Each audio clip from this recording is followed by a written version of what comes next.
My wife Rachel and I have been together for 11 years, married for 8. No kids, just us and our rescue dog, Marley. She used to talk about wanting children, but over the last couple years that conversation just vanished. Like a light switch flipped. Rachel's always had this free spirit thing about her. The kind of woman who says stuff like, "I need to breathe," and "Don't put me in a box." I loved that about her once. Lately, it's felt more like I'm the box she wants to get out of. A few months ago, she started volunteering at the local animal shelter on Wednesday nights. Said it helped her feel connected to something bigger. I thought it was sweet. She's always loved animals.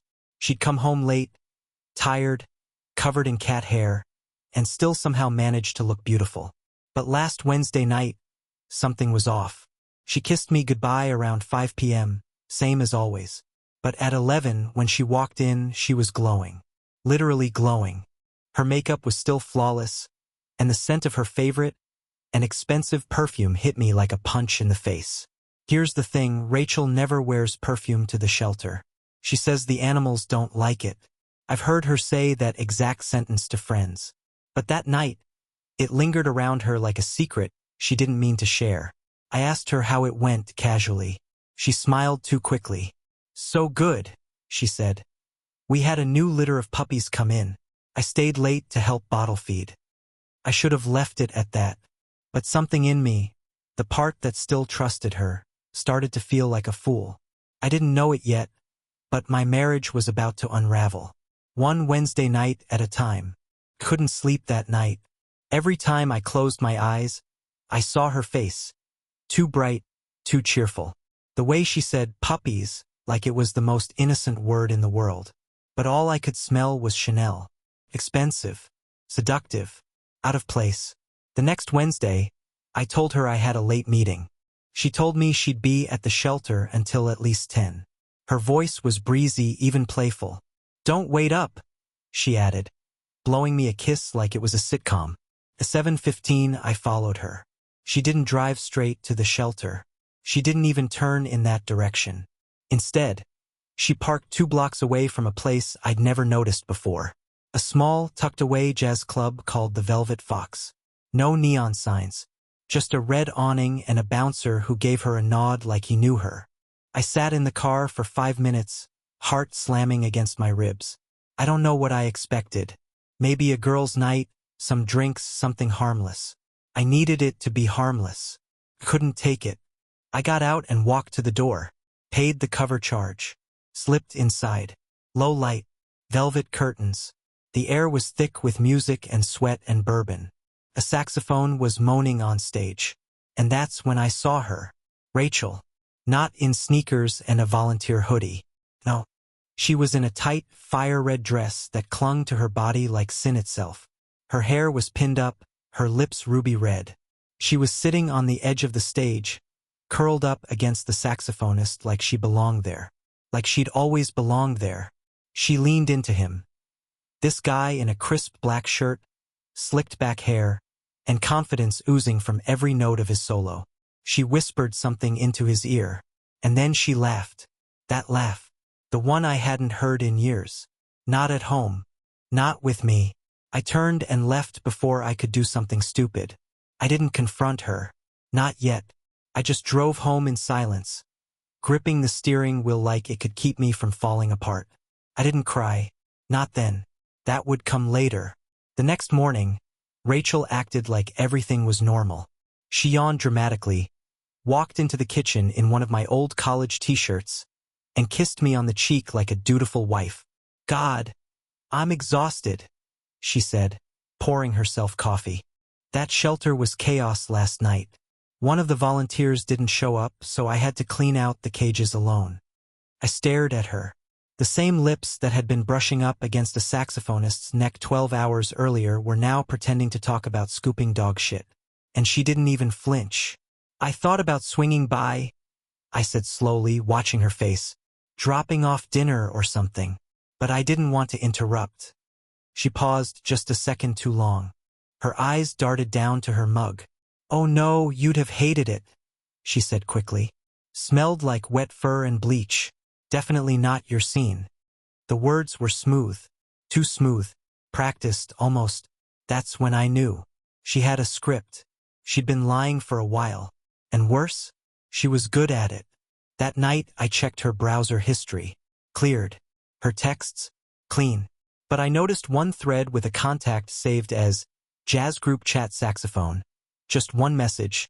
Same time next week? Bring that red dress again, smirking face. I clicked to open it. The rest of the conversation was gone. She'd deleted everything except that one message. A mistake. Sloppy. I copied the number and ran a reverse lookup. His name was Caleb Torres, a jazz saxophonist who played every Wednesday night at the Velvet Fox. His Instagram was filled with clips from performances. And in a few of them, there was Rachel. Sometimes blurry in the background, sometimes front and center, drink in hand, smiling like she'd found her real life and left the rest of us behind. And every time she was wearing that damn red dress. She wasn't volunteering. She was escaping. From me. From our home. From the quiet life we built. I didn't confront her that night. Couldn't. I was shaking with anger and disbelief, but part of me still didn't want to believe it. I needed one more nail in the coffin. I needed her to look me in the eyes and lie to my face again. I needed to see what kind of monster she'd become. The following Wednesday, I stayed home from work and pretended to be sick. Rachel came home around 4:30, waltzing in with takeout soup and a bright smile. "Poor baby," she said, setting it down on the table. "I won't stay long at the shelter tonight, okay? I'll be back before 10. I nodded. I wanted to scream, but I played along. At 6:03, she kissed me on the forehead, careful not to smudge her lipstick, and walked out the door. I waited until 6:15. Then I followed her again. She parked at the same spot, wore the same heels, walked with the same confident sway toward the Velvet Fox. Only this time I didn't go in. I waited outside, giving her time to get comfortable, to nest into her other life. At 7:10, I sent her a text. "How's the shelter tonight?" No reply. 10 minutes later, I texted again. "Marley just threw up. Should I take him to the vet or wait for you?" Still no answer. At 7:30, I walked in. The bouncer didn't even look at me twice. Inside, the lights were low, the music soft. Just the warm-up notes from a trumpet this time. And there she was, at a booth near the stage, her legs draped over Caleb's lap like they belonged there, laughing, feeding him bites of something from a shared plate. I stood 5 feet away before she even noticed. Her smile dropped. Caleb froze. "Rachel," I said. My voice was calm, dead calm. "How's the animal shelter?" Her face twitched. She blinked, then forced a laugh. "Mark? What are you doing here? What are you doing here?" I asked louder now. Heads turned. She stood up quickly, brushing her dress down. "It's not what it looks like." That line. That cliché. I nearly laughed in her face. "You said you were feeding puppies," I said. "Not feeding a grown man shrimp cocktail." She looked around like the walls were caving in. "Can we talk outside?" she hissed. "No," I said. "We're talking now." She turned to Caleb and snapped, "Can you give us a minute?" He stood, awkwardly, and slinked away like a guilty teenager caught sneaking out. "I can explain," she said. "You've got 30 seconds. And then she said something I will never forget. "I needed something that made me feel alive. You wouldn't understand." She didn't apologize. She didn't even try to deny it. She just stood there in her perfect dress, in the club that had become her sanctuary, and told me I didn't make her feel alive anymore. Told me I was the cage she was breaking out of. That's when I realized this wasn't just an affair. It was a full-blown escape. And I was the one being left behind. After she said that line, "I needed something that made me feel alive. You wouldn't understand." I just stood there, numb. "Alive," I repeated. "You mean lying to me for months? Sneaking around in red dresses and deleting texts? That's what makes you feel alive?" She crossed her arms. "Don't turn this into some melodramatic thing. It wasn't like I planned it, Mark. It just happened. Caleb understands me in ways you don't." I stared at her. "You mean sexually?" She scoffed. God, you're so childish. That hit me. Not because of what she said, but how effortlessly she shifted the blame. Like I was the idiot here. Like I was overreacting for catching my wife dry-humping a saxophonist in a low-lit jazz club while our rescue dog puked at home. She leaned in, lowered her voice. Look, I was going to tell you. Eventually. I just didn't want to hurt you. That line. That one sent my blood boiling. You didn't want to hurt me? Rachel, you told me you were saving puppies every week. You made up shelter staff, fake litter stories, even once showed me a picture of someone else's rescue dog on Instagram. You lived in this lie. You didn't care about hurting me, you just didn't want to get caught. She opened her mouth, then closed it. For the first time, she looked rattled, but not sorry, just exposed. Then she dropped another bomb. I haven't been happy for a long time, Mark.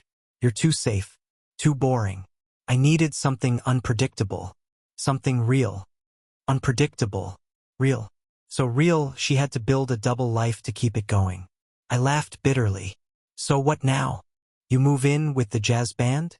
Trade Marley for a trumpet? She rolled her eyes. You're being dramatic again. I just need space. Some time to think. Think. She'd been doing plenty of that every Wednesday, wrapped around Caleb and sipping cocktails. I walked out of that club without another word. I didn't trust myself to speak. Didn't trust myself not to make a scene that would land me in jail. That night I didn't sleep. I just lay on the couch while Marley curled up at my feet, oblivious to the chaos. A part of me wanted to forgive her, to believe this was salvageable.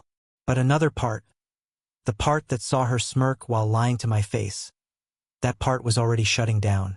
The next day, she acted like we were in some kind of trial separation. Rachel didn't come home that night, didn't even text. At 10 a.m. the following morning, she strolled in wearing sunglasses, holding an oat milk latte like she hadn't detonated our marriage 36 hours ago. I stayed at a friend's, she said flatly, setting her purse down like she lived in a sitcom. I thought we both needed time. A friend? I asked. Which one? Because last I checked, your entire friend group thinks I'm husband of the year. So who exactly knows about this little jazz club side quest? She smirked. Don't be so dramatic. Not everything is about you, Mark. Maybe I didn't want to be around your sad little moping energy. That was it. I decided I wasn't going to sit around and wait for more scraps of truth. I had time, anger, and a full pot of coffee. So I started digging. I opened our shared laptop, hers technically, but I paid for it. Most of her history was wiped, but I checked her email and saw a few Airbnb confirmations under an alias I didn't recognize. Veronique B. Not Rachel. Not her maiden name either. Just some fake identity she used for stays in a studio flat near downtown. I booked an Uber. When I got to the address, it was a small, artsy complex above a wine shop and across the street from, you guessed it, the Velvet Fox. And there, taped to the mailbox under Veronique B., was a key. I let myself in. The apartment was like stepping into someone else's life. Candles, velvet throws, abstract paintings. Her red dress was hanging on the back of a door. There was even a picture of her and Caleb, arms wrapped around each other, drinks raised, smiles wide. They weren't just hooking up. They were playing house.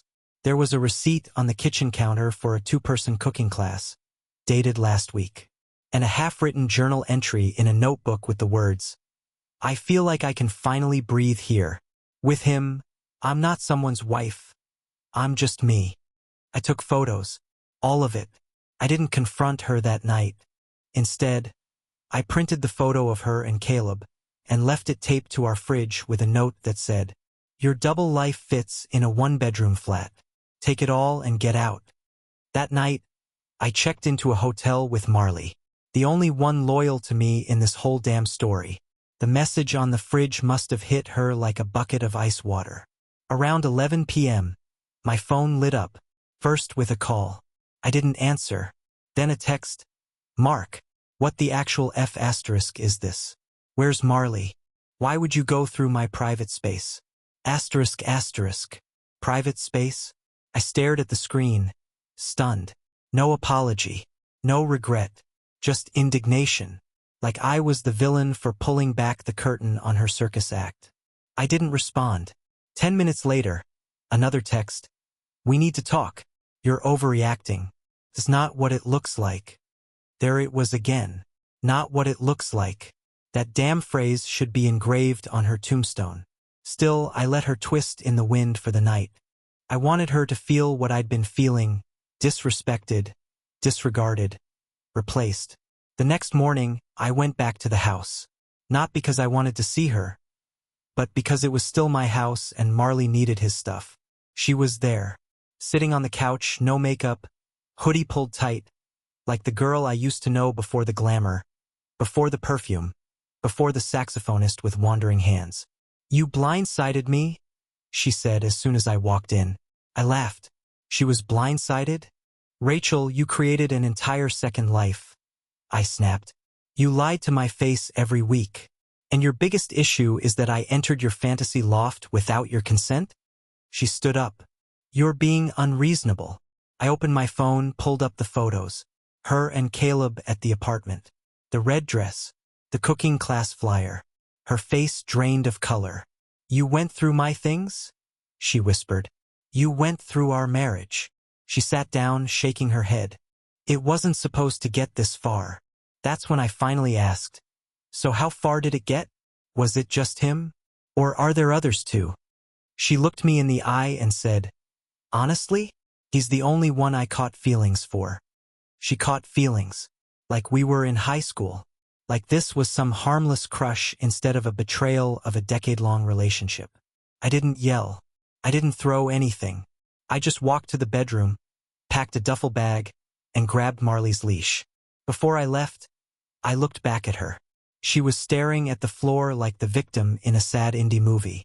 And I realized something that I hadn't let myself believe until that moment. She wasn't sorry. Not for cheating. Not for lying. Not for anything. She was just sorry she got caught. After I left with Marley, I checked into a pet-friendly extended stay hotel. Nothing fancy. Just 4 walls and a quiet place to think. But I couldn't think. I paced. I scrolled. I stared at the same text from her over and over again. Can we at least talk like adults? Sure. Now she wanted maturity, after spending months living out her indie film fantasy with a damn saxophonist. By Friday, the silence was killing me. Not from her. I was ignoring her every attempt to contact me. But from everyone else. No one knew. No one except me and Caleb. So I broke the silence. I called Rachel's sister, Jenna. She and I had always been close. She even called me the stable one in the family. I figured if anyone deserved to know the truth, it was her. Hey, I said. Just wanted to give you a heads up. Rachel and I are separating. A pause. What? Why? Did you two have a fight? I laughed bitterly. You could say that. Turns out your sister has a second address, a boyfriend with a saxophone, and a red dress I haven't seen in years. Dead silence. Then, you're joking. I wish I was. She didn't say anything for a while, then finally whispered, Jesus Christ. I thought something was off lately, but she trailed off. I asked her, did she ever mention volunteering at an animal shelter? Jenna made a sound like she'd been slapped. She told me she stopped that months ago, so she was lying to everyone, not just me. Later that day, I started getting texts from mutual friends. Small ones at first. Hey, just heard. You okay? Rachel said you guys are taking a break. But I wanted to check on you. She told me you've been emotionally distant for a while. I just didn't know it was this bad. And that's when I realized she was doing it, rewriting the narrative. Making me the cold husband who disconnected, who stopped making her feel seen. She was painting herself as the woman who tried so hard before she finally broke.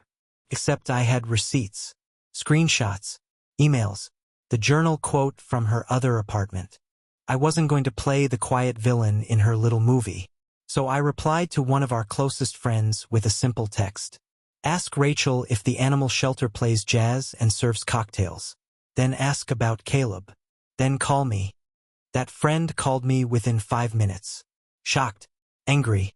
On my side, the wave was turning. And Rachel? She was losing control of her carefully curated story. By the weekend, Rachel was in full panic mode. She showed up at my hotel. No warning. Just knocked on the door like this was still her story to direct. I cracked it open, left the latch on. "What do you want?" Her eyes were bloodshot. Not from crying, no, Rachel didn't cry unless someone was watching. From stress. From her narrative collapsing around her. "I just want to talk," she said. Face to face. No drama. No lies. I asked. She didn't respond. I let her in.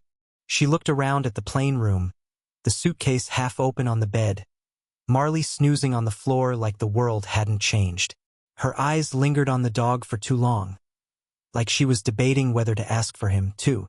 "You've turned everyone against me," she said, arms crossed. "No," I said. "You did that all by yourself." She scoffed. "You're acting like I murdered someone." "I gave you 11 years, I snapped. "And you gave me Jazz Night." Her voice cracked. Finally some real emotion. "It wasn't supposed to happen this way. I didn't mean to fall for him. It just—" "Stop." I cut her off. "You did mean to lie. Over and over. You crafted stories, set alarms, deleted texts, made up names. That's not an accident, Rachel. That's premeditated." She blinked. "You're enjoying this, aren't you?" That stunned me. "You think I want to be here?" I said, stepping forward. "You think I enjoy watching the woman I married morph into some narcissist with a saxophone addiction and a backup apartment?" Her mask slipped right then. "I was bored," she yelled. "You never listened. You were always so damn predictable. Same dinners, same routines, same jokes. I needed more than that. Caleb made me feel seen." "And you couldn't talk to me?" I shouted. "You couldn't say, 'Hey Mark, I'm drowning in monotony'? Instead, you made me the enemy in your little escape fantasy." She was crying now. Ugly crying. Real tears. But it was too late. "I want a divorce," I said quietly. She froze. "No, Mark. Wait, don't say that. We can fix this." "No, you broke this. You set it on fire and danced in the ashes. There's no fixing this. Not anymore." She whispered, "What about Marley?" I looked down at the only one who stayed loyal in this mess. "He stays with me," I said. "He didn't cheat." She left without another word. And I stood in the doorway, finally breathing like I had been underwater all this time. A week passed. Rachel moved her stuff out without a word. Left the keys on the counter in an envelope that said, "I'm sorry you see me this way. Not sorry for what she did. Just sorry I refused to see it her way." The divorce papers were drafted faster than I expected. She didn't contest anything. No alimony. No fight for the house. No custody war over Marley. She wanted out. Good. So did I. But there was still one thing I couldn't shake. I needed closure. Not from her. From him. So one last time I walked into the Velvet Fox. Wednesday night. Dim lights. That soft murmur of bass and wine glasses clinking. Caleb was on stage, eyes closed, coaxing sound out of that sax like it was a part of his body. He hadn't seen me yet. After the set, I caught him at the bar. He turned, froze. His hand tightened on his glass. "Mark, right?" he said cautiously. I didn't answer right away. "I just have one question," I said, voice low. "Did she tell you we were over when she started showing up here?" He didn't answer. "Because I saw the pictures," I continued. "The apartment, the cooking class, all of it. Did she make me the bad guy? Tell you I was some cold, distant husband who didn't get her?" He glanced away. "Right," I said. "She told me the same thing. About her ex. Before me." He looked like he wanted to say something. An apology, maybe, or some smug line about how love is messy. I didn't give him the chance. "I'm not here to fight you," I said. "I just wanted you to know. She'll do it again. Maybe not tomorrow. Maybe not next year. But she will. She doesn't love people. She loves escape routes." I turned to walk away, but just before I reached the door, I heard it, faintly, through the speakers overhead. Her laugh. Not live. A recording. Some throwaway track she'd once been part of, her voice woven between the sax lines. That same damn laugh. I left before I could burn the place down. The next morning I signed the divorce papers. No tears, no second guessing, just a steady hand and a signature that said, I'm done. It's strange how quiet life becomes when someone toxic leaves it.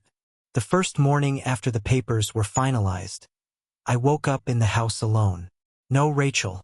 No perfume cloud hanging in the air. No jazz humming from the shower speaker. Just sunlight, Marley snoring, and peace. Real peace.